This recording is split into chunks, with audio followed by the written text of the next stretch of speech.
Hello दोस्तों, आप सभी का स्वागत है अपने YouTube चैनल वीए स्टडी पॉइंट में। हमारे द्वारा करंट अफेयर्स के साथ जीएस के स्टैटिक पोर्शन को जोड़कर कवर कराया जा रहा है, जो कि संवैधानिक विकास पर चर्चा चल रही है। उससे पूर्व हम करंट अफेयर्स की क्लास देखते हैं। पहला पॉइंट है आज की क्लास का, राष्ट्रपति द्रौपदी मुर्मू ने ऑपरेशन सिंदूर के नेतृत्वकर्ता। ऑपरेशन सिंदूर आप सभी को पता है, भारत द्वारा पाकिस्तान के विरुद्ध चलाया गया था। तो ऑपरेशन सिंदूर के नेतृत्वकर्ता 7 सैन्य अधिकारियों को सर्वोत्तम युद्ध सेवा पदक से सम्मानित करने की मंजूरी दी है। इंपॉर्टेंट है, ध्यान रखना, क्वेश्चन आ सकता है। कितने सैन्य अधिकारियों को? 7 सैन्य अधिकारियों को सर्वोत्तम युद्ध सेवा पदक से सम्मानित करने की मंजूरी दी है। उनके नाम क्या क्या है? देखिए, भारतीय सेना के 4 हैं, जो कि नाम है एयर मार्शल नर्मदेश्वर तिवारी, नागेश कपूर, जितेंद्र मिश्रा और AK भारती। थल सेना के 2 हैं, लेफ्टिनेंट जनरल राजीव घई एवं प्रतीक शर्मा। नौसेना के 1 हैं, वाइस एडमिरल संजय जसजीत सिंह, जो कि सेवानिवृत्त हो गए हैं। तो इस प्रकार 7 सैन्य अधिकारियों को सर्वोत्तम युद्ध सेवा पदक से सम्मानित करने की मंजूरी मिली है। देखिए दोस्तों, काकोरी जो ट्रेन एक्शन हुआ था उसके 100 वर्ष पूर्ण हो चुके हैं। कब हुए हैं? 9 अगस्त 2025 को। और यह है काकोरी ट्रेन हत्याकांड या एक्शन हुआ कब था? 9 अगस्त 1925 को हुआ था। 9 अगस्त 1925 को यह घटना घटित हुई थी। तो भारतीय क्रांतिकारियों ने शाहजहांपुर से लखनऊ जाने वाली नंबर 8 डाउन ट्रेन पर काकोरी गांव के निकट हमला किया था। तो ध्यान रखना, शाहजहांपुर से लखनऊ जाने वाली ट्रेन थी और नाम क्या था? Number 8 down train. तो काकोरी गांव के निकट हमला किया था। हमला करने का उद्देश्य क्या था क्रांतिकारियों का? कि ब्रिटिश सरकार की धनराशि को जब्त कर स्वतंत्रता संग्राम के लिए संसाधन जुटाना इसका उद्देश्य था काकोरी ट्रेन एक्शन का। तो इसकी घटना का डेट ध्यान रखना, 9 अगस्त 1925 को यह घटना घटित हुई थी। इससे जुड़े हुए कुछ इम्पोर्टेंट तथ्य हैं जो कई बार एग्जाम में आ चुके हैं। देखिए, काकोरी कांड के लिए, जो काकोरी कांड 9 अगस्त 1925 को हुआ था, उसके लिए 4 क्रांतिकारियों को फांसी की सज़ा दी गई थी। उनके नाम क्या क्या है, एक एक करके देखते हैं। राम प्रसाद बिस्मिल था पहले व्यक्ति, राम प्रसाद बिस्मिल। दूसरे अशफाक उल्ला खां थे। तीसरे व्यक्ति रोशन सिंह थे, रोशन सिंह। और चौथे व्यक्ति हमारे राजेंद्र लाहिड़ी। इन 4 व्यक्तियों को काकोरी कांड के लिए फांसी दी गई थी। फांसी जो डेट है 19 दिसंबर 1927 को दी गई थी। अब एग्ज़ाम में सबसे ज़्यादा ये आता है, इन 4 व्यक्तियों को फांसी की सज़ा देने का स्थान पूछा जाता है। तो राम प्रसाद बिस्मिल को जो सज़ा दी गई थी फांसी की, गोरखपुर जेल में दी गई थी। उत्तर प्रदेश के गोरखपुर जेल में राम प्रसाद बिस्मिल को फांसी दी गई थी। अशफाक उल्ला खां को फैजाबाद जेल में दी गई थी। रोशन सिंह को इलाहाबाद की नैनी जेल में दी गई थी। और राजेंद्र लाहिड़ी को गोंडा जेल में या गोंडे ज़िले की जेल में फांसी दी गई थी। दोबारा रिपीट कर देते हैं, राम प्रसाद बिस्मिल को गोरखपुर जेल में, अशफाक उल्ला खां को फैजाबाद जेल में, रोशन सिंह को इलाहाबाद की नैनी जेल में और राजेंद्र लाहिड़ी को गोंडा जेल में फांसी की सज़ा सुनाई गई थी। नेक्स्ट पॉइंट है, 79वां स्वतंत्रता दिवस मनाया गया है अभी हाल ही में 15 अगस्त 2025 को। इस वर्ष इसकी थीम क्या थी? नया भारत। तो डायरेक्ट क्वेश्चन आ सकता है, जो 79वां स्वतंत्रता दिवस 15 अगस्त 2025 को मनाया गया है, आयोजित किया गया है, उसकी किस थीम पर आधारित था? नया भारत। इसके कुछ महत्वपूर्ण तथ्य हैं इससे जुड़े हुए। पहली बार 11 अग्निवीरों ने राष्ट्रगान बजाने वाले बैंड में हिस्सा लिया है इसमें। तो ध्यान रखना, राष्ट्रगान बजाने वाले बैंड में कितने अग्निवीरों ने हिस्सा लिया है? 11 अग्निवीरों ने। राष्ट्रीय ध्वज गार्ड की कमान सेना की टुकड़ी के मेजर प्रकाश ने संभाली थी। टुकड़ी की जो कमान संभाली थी मेजर प्रकाश सिंह ने। और नौसेना की टुकड़ी का नेतृत्व जो किया था लेफ्टिनेंट कमांडर मोहम्मद परवेज ने किया है। मोहम्मद परवेज़ ने एवं वायुसेना की टुकड़ी का नेतृत्व लीडर वी शरवण ने किया था। और ध्यान रखना, देश भर से 85 ग्राम सरपंचों को इसमें आमंत्रित किया गया था विशेष अतिथि के रूप में। इसमें 85 ग्राम सरपंचों को आमंत्रित किया गया था। नेक्स्ट पॉइंट, परमाणु ऊर्जा का विस्तार।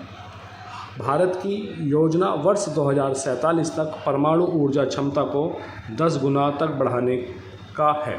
तो ध्यान रखना, क्वेश्चन आ सकता है कि किस वर्ष तक भारत का उद्देश्य परमाणु ऊर्जा क्षमता को 10 गुना तक बढ़ाने का है, वर्ष 2047 तक, जिसके लिए अभी हाल ही में भारत द्वारा 10 नए रिएक्टरों का विकास किया जा रहा है।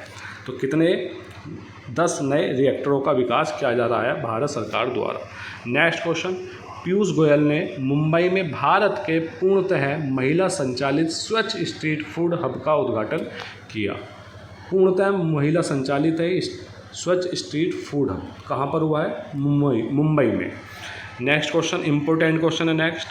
देखिए, हाल ही में देश का पहला पूर्ण डिजिटल साक्षर राज्य घोषित होने वाला है। वह कौन सा राज्य घोषित होने वाला है? केरल। और कब होगा? 21 अगस्त 2025 को केरल को देश का पहला पूर्ण डिजिटल साक्षर राज्य घोषित किया जाएगा। और डिजिटल साक्षरता की शुरुआत जो हुई थी, इस पहल की शुरुआत 2021 में पुल्लमपारा पंचायत से हुई थी। देखिए, हाल ही में उपराष्ट्रपति के चुनाव होने हैं, जो कि हमारे उपराष्ट्रपति जगदीप धनखड़ जी ने इस्तीफा दिया है। तो उसके बाद सभी दल अपना उपराष्ट्रपति उम्मीदवार घोषित कर रही है। तो इसी प्रकार एनडीए का उपराष्ट्रपति पद घोषित हुआ है। किसको किया गया है? सीपी राधाकृष्णन को, जो कि वर्तमान में महाराष्ट्र के राज्यपाल है, सीपी राधाकृष्णन।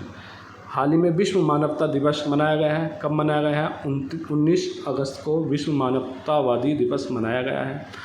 अरुणाचल प्रदेश में भारतीय सेना ने ऑपरेशन सद्भावना के तहत तवांग में आरोग्यम स्वास्थ्य एवं कल्याण केंद्र का उद्घाटन किया है। लास्ट क्वेश्चन आज की करंट अफेयर्स का, जो बिहार के सीएम हैं नीतीश कुमार जी ने 12वें पुरुष एशिया कप हॉकी के लोगो, शुभंकर और ट्रॉफी का अनावरण किया है। तो ध्यान रखना, 12वां पुरुष एशिया हॉकी कप का जो आयोजन होना है वह बिहार के राजगीर में आयोजित होना है।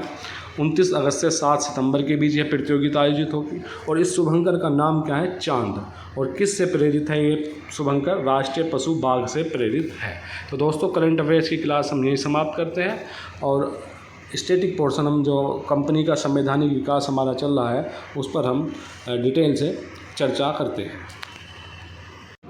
इससे पूर्व हम 1773 का रेगुलेटिंग एक्ट देख चुके हैं, जो कि मेरे द्वारा कल 1774 बोला गया था, उसके लिए मैं माफ़ी चाहूँगा। तो रेगुलेटिंग एक्ट 1773 में आया था। उसके बाद हमने देखा था 1784 का पिट्स इंडिया एक्ट, 1813 का चार्टर एक्ट, 1833 का चार्टर एक्ट, 1853 का चार्टर एक्ट और 1858 का भारत सरकार का अधिनियम तक हम बहुत विस्तृत रूप से चर्चा कर चुके हैं, जो आप लोग हमारी पिछली वीडियो में देख सकते हैं। तो आज का टॉपिक है 1861 का भारतीय परिषद अधिनियम। 1861 का भारतीय परिषद अधिनियम। तो देखिए, इससे पहले मैं सिर्फ 1858 का जो भारत सरकार का अधिनियम था उस पर चर्चा कर लेता हूँ। सिर्फ 1858 के पे चर्चा कर रहा हूँ संक्षेप में। देखिए, 1858 का जो भारत सरकार का अधिनियम था, उसमें उससे ब्रिटिश राजा पहले से ही कंपनी को समाप्त करने की दिशा में पहल कर चुका था, जो हम पूर्व में चर्चा कर चुके हैं। क्योंकि 1813 के और 1833 के चार्टर एक्ट द्वारा 1813 के द्वारा कंपनी का जो एकाधिकार आंशिक रूप से समाप्त कर दिया गया था राजा द्वारा, और 1833 के द्वारा कंपनी का पूर्णतः एकाधिकार समाप्त कर दिया गया था। तो अब राजा को बहाना मिल गया था, क्योंकि 1857 की क्रांति हुई थी, जो ईस्ट इंडिया कंपनी के द्वारा ही हुई थी, जिसमें अनेक सैनिक मारे गए थे। तो इस भरपाई के कारण राजा ने क्या काम किया? पूरा कंपनी का शासन समाप्त कर दिया। स्वयं अपने हाथों में 1858 भारत सरकार अधिनियम के तहत अपने हाथों में शासन ले लिया। अब राजा तो स्वयं यहाँ पर आता नहीं, तो उसने अपने प्रतिनिधि के रूप में वायसराय की नियुक्ति की। वायसराय की नियुक्ति कौन से अधिनियम के तहत? 1858 का भारत सरकार का अधिनियम के तहत वायसराय की नियुक्ति की थी। अब आप लोगों को पता है, हम पूर्व में चर्चा कर चुके हैं, जो 1784 का पीट्स इंडिया एक्ट के तहत डायरेक्टर की और कंट्रोलर की नियुक्ति की गई थी, उसी के तहत भारत में द्वैध शासन आया था 1784 का। तो 1784 के तहत बोर्ड ऑफ डायरेक्टर और बोर्ड ऑफ कंट्रोलर की नियुक्ति हुई थी। इसके तहत 1858 के भारत सरकार अधिनियम द्वारा यह ख़त्म कर दी गई थी। अब जब मानकर चलिए आप, जब ईस्ट इंडिया का वर्चस्व ही ख़त्म हो गया तो यह ऑटोमेटिक ख़त्म हो जाने थे, डायरेक्टर और कंट्रोलर। तो 1858 के 3 इम्पोर्टेंट पॉइंट हैं। शासन जो था ब्रिटिश क्राउन के हाथ में आ गया था। अब ब्रिटिश क्राउन ने वायसराय की नियुक्ति की थी गवर्नर जनरल के स्थान पर, और डायरेक्टर, बोर्ड ऑफ डायरेक्टर और कंट्रोलर की समाप्ति इसके तहत कर दी गई थी। तो दोस्तों, अब हम 1861 का भारतीय परिषद अधिनियम पढ़ेंगे। भारतीय परिषद अधिनियम 1861 में क्या इम्पोर्टेंट है? 2-3 चीज़ इम्पोर्टेंट है इसमें। देखिए, इसमें एक विभागीय प्रणाली शुरू हुई थी। विभागीय प्रणाली क्यों हुई थी?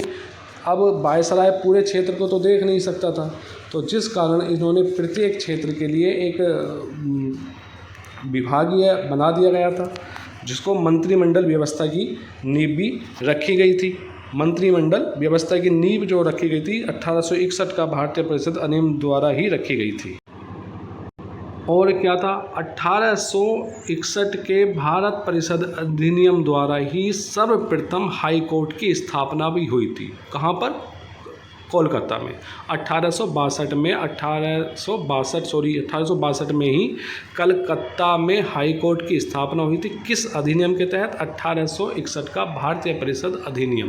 तो क्वेश्चन आता है कि सर्वप्रथम हाई कोर्ट की स्थापना कहाँ हुई थी? कलकत्ता में। किस अधिनियम द्वारा? 1861 का भारतीय परिषद अधिनियम द्वारा। और सुप्रीम कोर्ट की भी स्थापना कहाँ हुई थी? कलकत्ता में। वो कब हुई थी? 1774 में। वो किस अधिनियम के तहत? Regulating act 1773। आपको कमेंट बॉक्स में बताना है सुप्रीम कोर्ट का पहला मुख्य न्यायाधीश कौन था, जो मैं आपको पूर्व में बता चुका हूँ। और इसी 1861 के भारतीय परिषद अधिनियम द्वारा आईपीसी की धाराओं को बनाया गया था। इंडियन पैनल कोड की धाराओं को बनाया गया था। और इसी अधिनियम के द्वारा 1861 के द्वारा विकेंद्रीकरण शुरू हुआ। तो क्वेश्चन आ सकता है, विकेंद्रीकरण कौन से अधिनियम द्वारा? 1861 के अधिनियम द्वारा। विकेंद्रीकरण का मतलब अवरोही क्रम और केंद्रीकरण का मतलब होता है आरोही क्रम। मान के चलिए कोई पद है, पीएम का पद मान लीजिए, और फिर वो अवरोही क्रम में प्रधान तक आए, तो प्रधान का पद जो हुआ विकेंद्रीकरण तक हुआ, और प्रधान से पीएम तक जाए तो वो केंद्रीकरण हुआ। तो इसी तरीके से विकेंद्रीकरण शुरू हुआ था। विधायी शक्ति मद्रास और बॉम्बे प्रेसिडेंसियों को वापस दे दी गई थी, जो कि समाप्त कर दी गई थी इनकी प्रेसिडेंसियाँ। तो विकेंद्रीकरण शुरू हुआ। और कानून बनाने के लिए वायसराय की कार्यकारी परिषद में न्यूनतम 6 और अधिकतम 12 अतिरिक्त सदस्यों को नियुक्ति द्वारा उसका विस्तार किया गया। उन्हें वायसराय मनोनीत करेगा और वे 2 वर्ष तक अपने पद पर बने रहेंगे।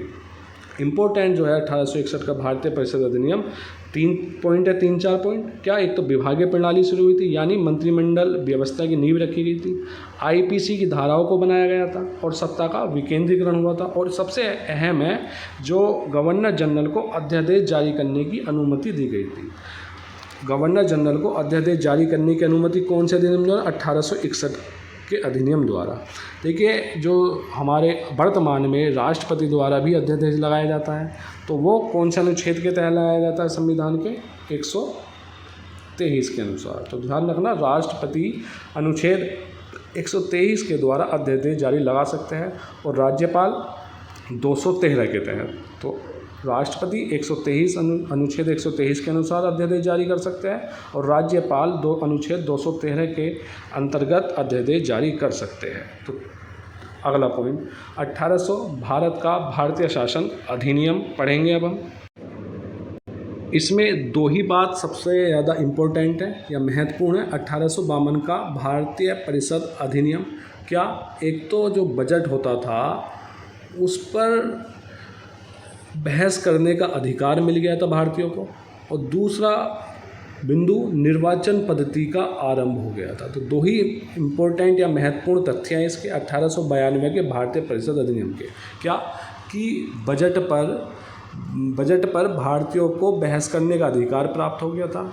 दूसरा बिंदु, निर्वाचन पद्धति का आरंभ इस अधिनियम के तहत हो गया था। यही चीज़ हमने सारी नीचे नोट डाउन की है।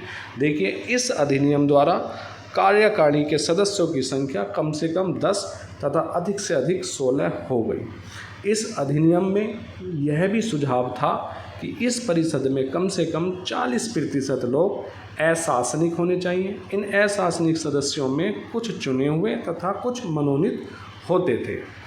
इस अधिनियम का सबसे महत्वपूर्ण अंग निर्वाचन पद्धति का आरंभ होना था। तो ध्यान रखना, कौन से अधिनियम द्वारा निर्वाचन पद्धति का आरंभ हुआ था? 1852 के अधिनियम द्वारा। किंतु यह निर्वाचन पद्धति जो थी प्रत्यक्ष रूप से नहीं थी, अप्रत्यक्ष रूप से निर्वाचन पद्धति थी। दूसरा पॉइंट, विधानमंडल के सदस्यों के अधिकार भी 2 क्षेत्रों में बढ़ा दिए गए। प्रथम, बजट पर उन्हें अपने विचार प्रकट करने का अधिकार दिया गया, यानी बजट पर उन्हें बहस करने का अधिकार दिया गया, यद्यपि इस विषय पर कोई प्रस्ताव रखने अथवा सदन के मत विभाजन कराने का अधिकार उन्हें नहीं था। दूसरा क्या था? उन्हें सार्वजनिक हित के मामलों में 6 दिन की सूचना देकर प्रश्न पूछने का भी अधिकार दिया गया। तो 2 बिंदु इसमें इम्पोर्टेंट है। जो बजट पर बहस करने का जो प्रावधान दिया गया था वो 1852 के भारतीय परिषद अधिनियम द्वारा, और निर्वाचन पद्धति का आरंभ 1892 का भारतीय परिषद अधिनियम द्वारा। तो दोस्तों, आज की क्लास हम यही समाप्त करते हैं। हमारे सभी दोस्तों से प्यार भरा निवेदन है कि हमारे YouTube channel We Study Point को ढेर सारा प्यार दें, सब्सक्राइब करें, शेयर करें एंड लाइक करें। धन्यवाद।